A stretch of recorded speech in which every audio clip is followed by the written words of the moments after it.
And so ends Season 1 of Konosuba, otherwise known as God's Blessing on This Wonderful World. You know, it was easy to assume that it would be getting a Season 2, or a continuation of sorts, whether it was OVA or not, based on the light novel sales that had been, tripled after just the first couple of episodes had been airing. But to think that it would get a full confirmation at the end of episode 10... They were planning this from the start, regardless of the sales. So, I applaud Studio Dean for that, and I appreciate that, because I want more Konosuba. I want more Aqua, more Megumin, especially more Megumin. She is best girl. I like her. Darkness creeps me out, so to say, when her flip has been switched. I respect her. This episode, it gave me mad respect for her. She didn't want to run away. She stood there, and she has some fucking balls. When the Destroyer, a spider fortress and everything, got the shit knocked out of it. Its barrier broken by Aqua, who was destroying it with lasers and everything. And then Megumin and Whis, who apparently can also use explosion magic and all that, they did some serious firepower damage on it.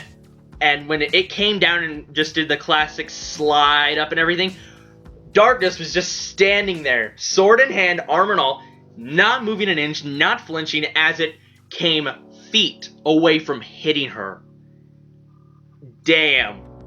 She has balls on her, and she's actually really respectable in the sense that since she's a noble's daughter, she's Dustiness for Lalatina. I'm going to refer to as Lalatina or Dustiness, or just Darkness, okay?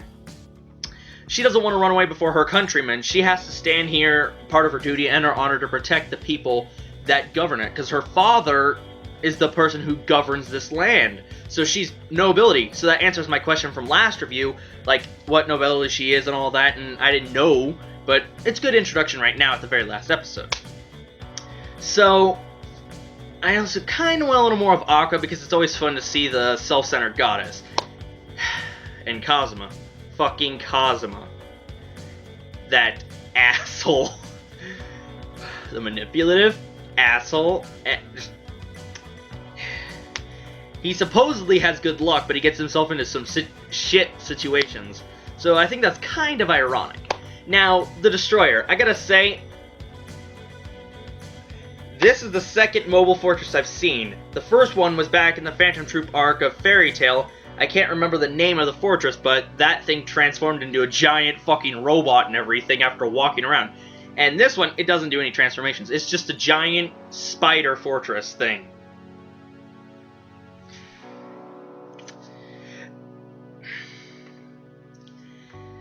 So, it takes 3 attempts.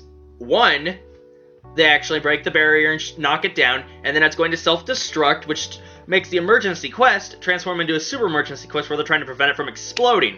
And they teleport Whis Kazuma. Kazuma gives a lot of his magic power to Whis, who, well, used Rain Touch and all that, and he thought she was going to kiss him and all that. So he's like, Mom, Dad, I'm going to become a man in this parallel world. Nope. So she teleports away this, rare metal that's, gonna explode and all that. I had a bad feeling about where it was going. I thought it was going to go into their mansion and explode. Didn't go there. It went into a mansion. It went to the Overlord's mansion. I'm assuming he's, king status or higher than king status in this world. We don't know. We don't know the whole hierarchy or what a lot of the titles are and what they mean and where they rank and all that. I do wish we would have learned about that, but this is a mostly comedic show, and Kazuma's disappointment when he thought he was going to turn into a man and all she did was suck the magic out of him. I died laughing. I fucking died laughing. And after they teleported the stone, the internal heat that had been built up was going to shoot out of the eyes of the spider and turn the sea into a flames. And Aqua, she wanted to run away and let the town be burned and just destroyed because they have all her loans. So Aqua's being self-centered.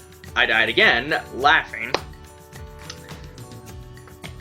And they used some more explosion magic because Cosmo was using Drain Touch to transfer Aqua's magic to Megumin's magic. And he was holding them like this because Drain Touch is most effective when you touch an area with, little to no clothing on it. And he chose the back of the neck, preferably near the heart and everything. And he's just like, be grateful I'm not grabbing you on the front. Oh my god. Let me point out another funny moment. When you have all these adventures being hyped up and everything, because Darkness is charging in after they stopped it the first time, they're like, there was this level 30 guy, and Aqua was level 21 last episode, so he's technically high-leveled in this town of beginners, where apparently, here's some more serious irony, in the town of beginners you have some of the highest level foes, Destroyer, the Dullahan, they're coming and attacking this town. Sure, it's noob killing and all that, but I just find it ironic. The weakest level town gets attacked by the highest level. I fucking love that. So, you have some of these adventures and they're gotten all hyped up. And this guy, he's level 30, and he goes, I remember why I'm in this town, and it shows all the succubus. It shows the succubus shop. And a lot of the male adventurers just like, we must protect this town. We love this town. We're indebted to this town. And it just shows the succubus, and that's all on their mind. And you have Keith and Dustin like, we're not men if we don't fulfill our debts we have to this town. And they're holding the succubus tickets and all that. Konosuba. It has its flaws.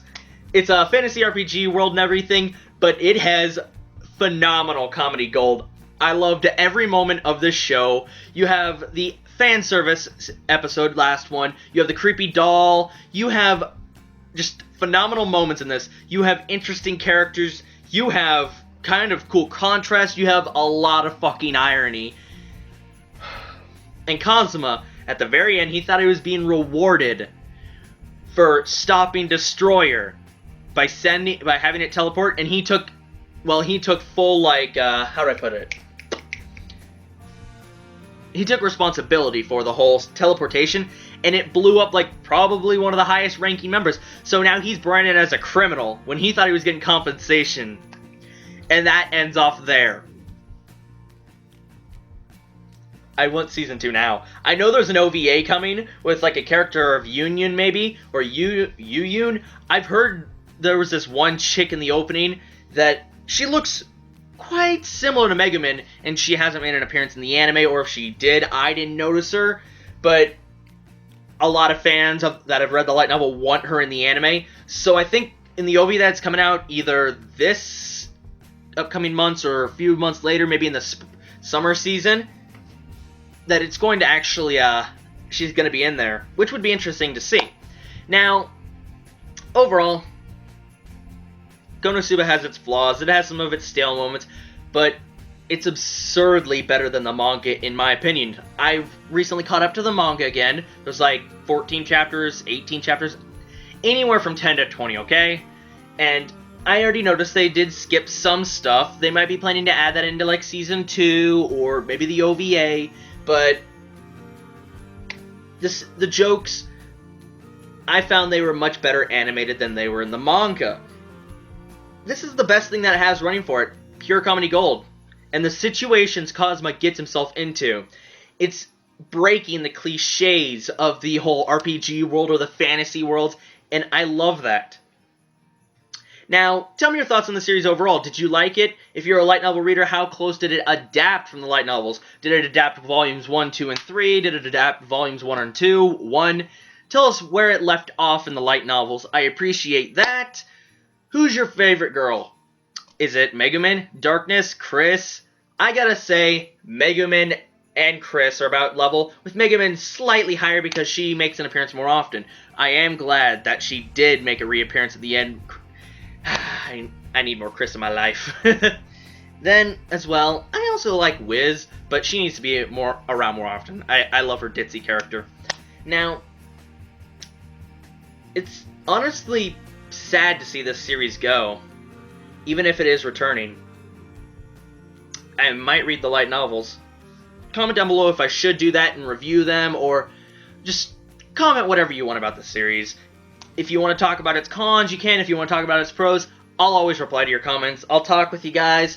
So yeah, I'll see you guys in the next review. So be sure to check out the links down in the description where you can go down to be on Twitter and Facebook. Go check out Konosuba, all 10 episodes, because they were fucking phenomenal. You'll die laughing. And you need to see the succubus shop. You need to. and Megumin. The Megumin experience. Explosion! This is Nation, my lovely community, citizens, and civilians. Be sure to leave a like, comment, or subscribe for more reviews, reactions, vlogs, talks, as usual. I'll see you guys in the next review. So have a good day. Watch lots of anime, read lots of manga. Bye, guys.